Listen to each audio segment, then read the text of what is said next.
श्यामपुर में औरतों के लिए सिर्फ एक ही दर्जी की दुकान थी। उसका मालिक राजू बहुत ही बदमाश किस्म का आदमी था। जब उसकी दुकान में कोई औरत या लड़की ग्राहक आती तो वो किसी न किसी बहाने से उन्हें गलत तरीके से कोशिश करता।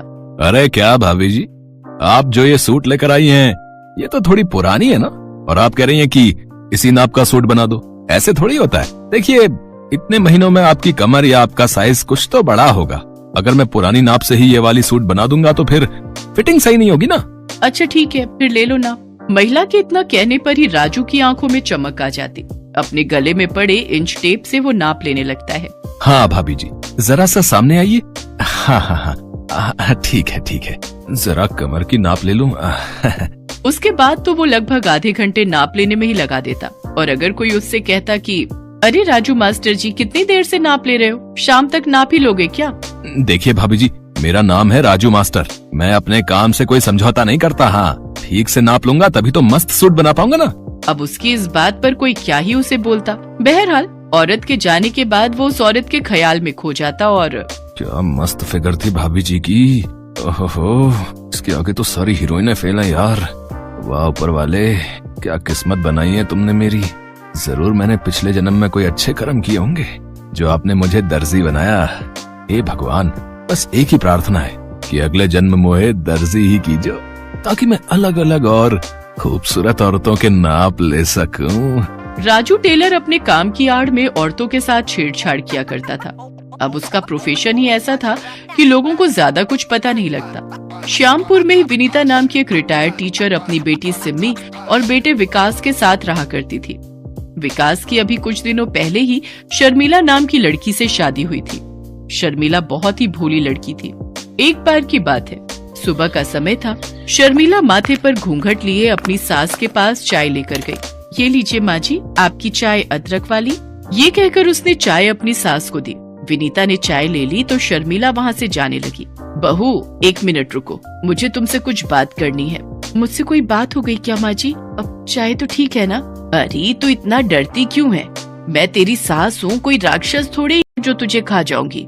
और जहाँ तक रही चाय की बात, तो वो तो मैंने अभी तक पी ही नहीं है। ये कहकर उसने चाय की प्याली उठाई और चाय पीने लगी। चाय पीते ही, वाह बहुत ही अच्छी चाय है, बिल्कुल तुम्हारी जैसी। अरे बहू, तुम खड़ी क्यों हो? तुम्हें कहा है ना मैंने बैठने के लिए, बैठो। जी माँ जी, कहिए आप मुझसे क्या बातें करना चाहती थी? तब शर्मिला की सास ने उससे कहा, शर्मिला बहू, तेरी शादी को लगभग 1.5 महीने हो गए। तू कब तक ये साड़ी और घूंघट में रहेगी?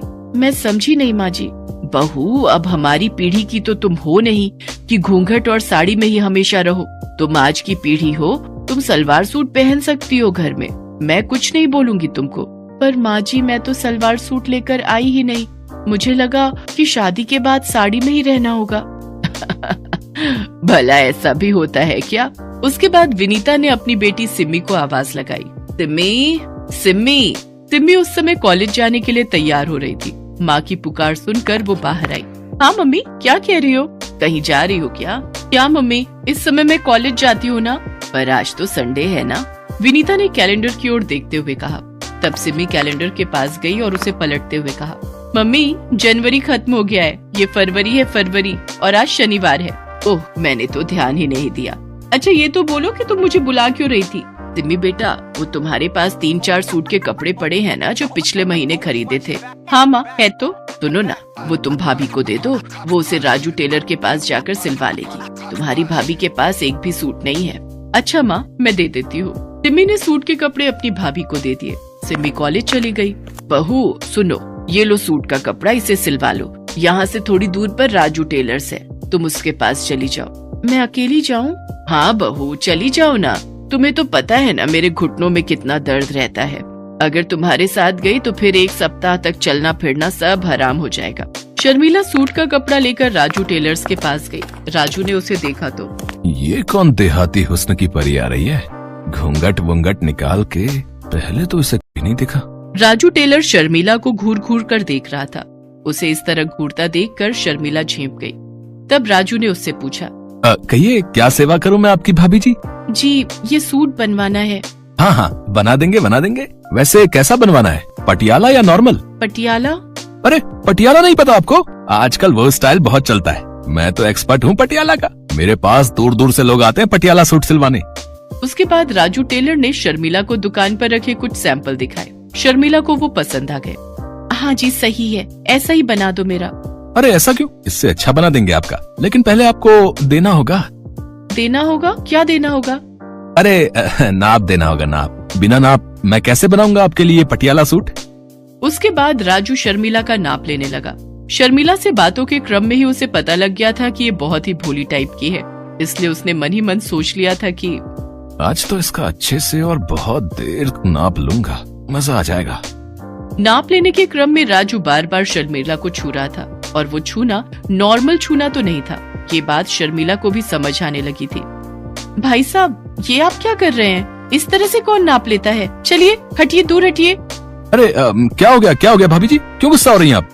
गुस्सा नहीं हो तो क्या करूं? आप ये किस तरह से और कितनी देर से नाप ले रहे हैं?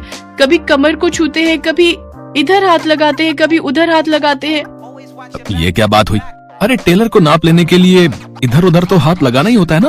अब मेरी आंखों में कोई मशीन तो सेट नहीं है कि एक बार किसी को देखें और परफेक्ट नाप ले ले।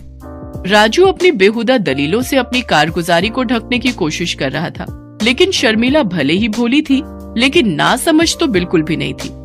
देखो, मेरे सामने ज्यादा तेज बनने की कोशिश मत करो, मुझे पता है तुम क्या कर रहे थे। मैं चुपचाप सुन रहा हूँ तो इसका ये मतलब नहीं है कि आप कुछ भी इल्जाम लगाओ। अरे मैं कोई नया टेलर नहीं बनाऊं, सालों से यहाँ काम करता हूँ। हाँ, और न जाने कितनी औरतों के सूट सिले मैंने, किसी ने इस तरह से मुझ पर इल्जाम नहीं लगाया जैसे आप लगा रही हैं। अगर आपको मुझसे सूट नहीं सिलवाना तो आप जा सकती हैं, लेकिन इस तरह के बेहुदा इल्जाम तो मत लगाइए मुझ पर। मैं बीवी बच्चों वाला आदमी हूँ। शर्मिला वहाँ से चली तो गई, लेकिन उसने अपनी सास को सारी बातें बताई।